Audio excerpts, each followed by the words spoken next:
Welcome back to another episode of the Spoonie and Caregiver Live podcast. I'm your host, Jordan Banderas.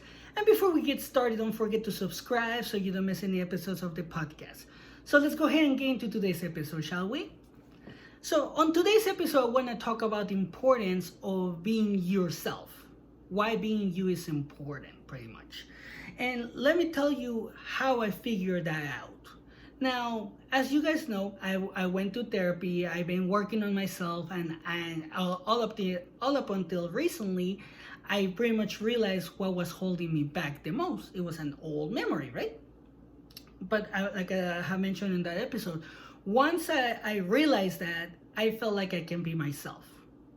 I felt like I was free. I felt like I wasn't being held back anymore. So I could be more myself. I could be more open. I could be more talkative. I could be more friendly. I could be more lovey with my wife and my dogs. I could be literally myself. But then I also asked myself this question, like, how come I wasn't like that before? And one of the things, and probably this happened to you as a child or during any time in your life, this can happen to anybody, is that, for example, in my case, I was always told to shut up, literally. Because one of the things about me is that I'm extremely curious. It turns out I'm extremely curious. I'm always asking questions. I'm always asking how it works. I'm always asking like all sorts of questions.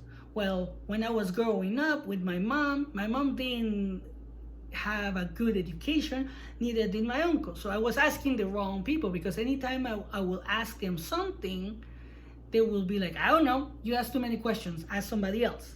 But I didn't know anybody else. I only knew my family. And when I will go to school, I will be told that I was just asking too many questions and I need to shut up, pretty much. So that also kind of like stopped me from being me, because I started to be more quiet. And then I moved to the States and I had to learn a new language. I was discriminated multiple times. I was told that I was made fun of my accent. I was made fun of the way that I was talking. So I was holding back, pretty much.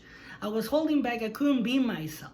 And then, until I met my wife, she's teaching me how to talk better, how to pronunciate, how to do all these things, and it's helping me actually be able to express myself, learn new things, read, listen. Like she has helped me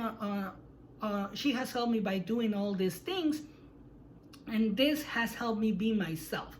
Like I have mentioned, I'm more lovey, I'm more talkative, I'm more friendly, I'm more engaged in conversations now, which I wasn't before. So, and one of the things that people have told me is like, wow, you're really a completely different person now. Like, you talk, and I'm all like, well, I always knew how to talk. I just didn't know how to express myself, because I was never led.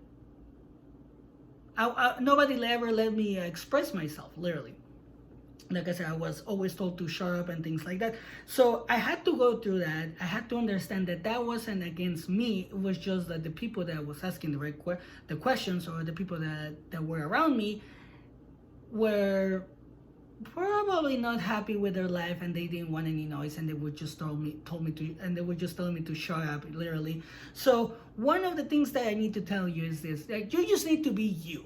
And this is extremely important when you're a spoonie, when you're facing something, and same thing when you're a caregiver, because when you're a caregiver, you're facing the illness from the outside, not from the inside, because you have to take care of your spoonies. So that's why you're facing it on the outside. So you have to be yourself. You have to literally take the mantle and say, like, you know what, I'm a caregiver or I'm a spoonie. And when you're a spoonie, you have to understand this, that it's okay to be yourself, because when you're not yourself, you're trying to pretend to be something that you're not. In certain situations, and I see it with my wife, what happens is that she pretends to be healthy. She pretends that she can walk like a whole mall, and then what happens? Then she's crying in pain because she wanted to impress somebody, or she wanted to hang out with somebody. But one of the things that I keep telling her is like, you know what? It's okay to be in pain. It's okay to be ill. It's okay to be all of these things that you're going through or that you have. But what is not okay is to hold it from somebody else. That do not tell somebody else, because the other person is not going to know what's going on. So when you go out with a person, they're just gonna walk on their pace, and you're gonna try to keep up instead of saying like, hey, you know what? I can't walk that fast. I might have to use a jazzy chair, which is totally fine, and I have to take it slow. If you say it to that, if you say like that, I'm sorry. If you say like that, then what's going to happen is that person is going to be like, okay, this person is sick, and it's up to them to either accept it or not. It's not up to you to make them accept it, because you cannot force that into anybody. So that's actually going to help you be yourself by literally letting them know that you're a spoonie, and that you can do the things that they want you to do, or you can't eat the things that they want you to eat. Like when they want to go out and they're like, oh, try this, and you're like, no, because if I eat this, it's gonna make me sick, or if I eat this, I'm gonna regret it tomorrow, or it causes more inflammation. Like, you just have to be yourself. It doesn't matter if you're a spoonie, if you're not a spoonie, if you're a caregiver, if you're not a caregiver. And for the caregivers, one of the things that this has helped me with is pretty much letting people know, like, you know what, I have to take care of my wife. I can't go out on this day. Let me plan it with my wife so we can go out this other day. If they understand, great. If not, it's up to them. It's not up to you for them to understand or for them to accept it. Because one of the things that will happen here for you when you can be yourself is that the right people will accept you. And this is why I started the community as well, because right there you have a bunch of spoonies and a bunch of caregivers, so they understand what you're going through. I understand what you're going through because I'm living it, So if somebody that is not going through the same thing as you, they're not gonna understand. They might try to understand, but it's gonna be hard for them because they don't understand your pain. They don't understand pretty much what you're going through. So it's gonna be better if you get accepted for who you are by somebody that understands what you're going through. That's why you're gonna be accepted by the right people. And also it could bring ease to your anxiety or depression, because you may find new friends who like you for who you are. So you don't have to be accepted. You don't have the anxiety that, oh my gosh, am I going to be accepted? I don't want to lose this friend because of my illness, because I can't go out, or because I can't eat this, or whatever. Or you're not going to be depressed, or it actually is going to help you with your depression, because you're not going to be like, I can't have any friends because of my illness, or I can't have any friends because I have to take care of my spoonie. Like, it helps you in so many ways. That's one of the things that you have to understand, like how it's going to help you. And also it's so much easier on your overall health, because it reduces the stress. You don't have to pretend to be somebody that you're not. It reduces all the tension in your body, which in my opinion, I mean, for what I have seen in my case, is that it reduces the pain in my body. So it's like, it's a win-win for me and for you as well. And you can change yourself for the better, though. So when you decide to be yourself, one of the things that's going to happen is that, you're going to start loving yourself for who you are. And in order for you to keep loving yourself, you have to get better. At least in the way that I've been doing it. Like, I have to get better so I can learn, because I'm a learner. Like I said, I'm an extremely curious person.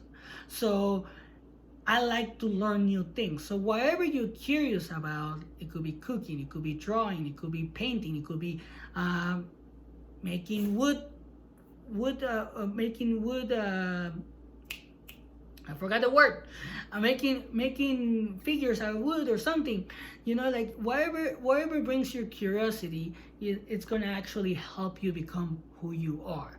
Because once you start working on yourself and you determine, okay, this is who I am, this is what I like to do, either they take it or they don't, then you're gonna feel at ease. You're not gonna feel any pressure from anybody. You're not gonna feel that you have to pretend. You're not gonna feel like you have to do things for other people so you can be liked.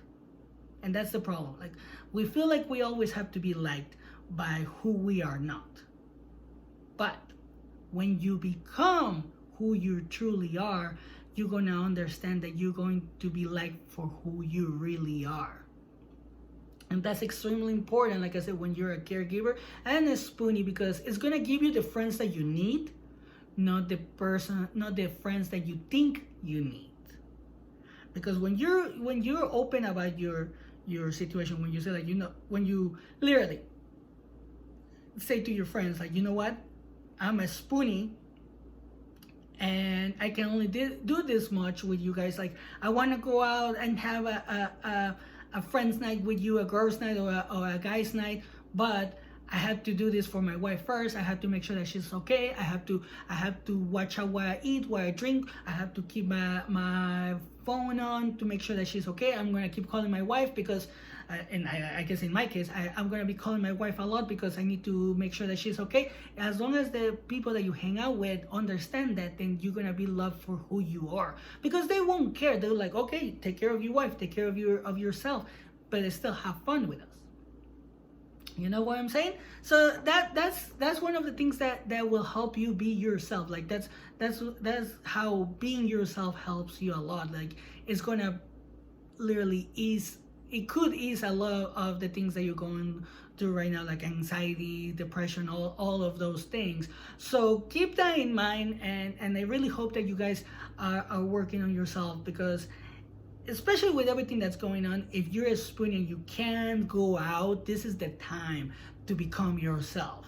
Because whenever we can go out, whenever everything is done with the recent events that keep happening and everything, whenever you go out and you can be yourself, probably you're gonna have more friends than ever. That's one of the things that I have realized in my case. Like, now that I'm being more myself, people are liking me even more.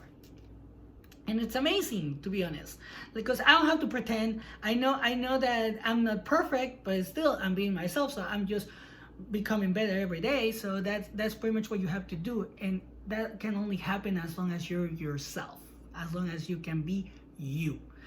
And that's pretty much what I wanted to talk about today in this podcast. Thank you for your feedback. Thank you for the new subscribers, the new followers, the new likes, everything. The podcast and the community is growing. Thank you for that. And if you feel like somebody can benefit from the podcast, don't forget to share it to them. Also, don't forget to share it, subscribe, like, and also, in order for us to grow and be discovered more easily, we need likes, and we also need comments, because, like I have mentioned before, we have to work through the algorithm, which it's hard to understand, but that's how it works. So obviously we want to share the podcast as much as we can, so we can actually make this community grow, because I feel like we can actually benefit from everybody that joins the community, that can listen to this podcast, and from sharing our stories. That's why I'm sharing more and more of my stories, because, like I said, I'm becoming myself, and that's me. Literally every story that I say and that I'm going to be talking about, it's me. So thank you for everything. Don't forget to share, like, and subscribe. Don't forget to follow us on Facebook, Instagram, TikTok, and YouTube. And if you want to share your story, if you want to send me a question as to how I would deal with certain situation as a spoonie or a caregiver, you can send them to me at the Spoonie and Caregiver Life at podcast. The Spoonie and Caregiver Life at gmail.com. And also, you can send me an IM on social media. And I'll leave you like always. As always, take care of yourself and have a great day.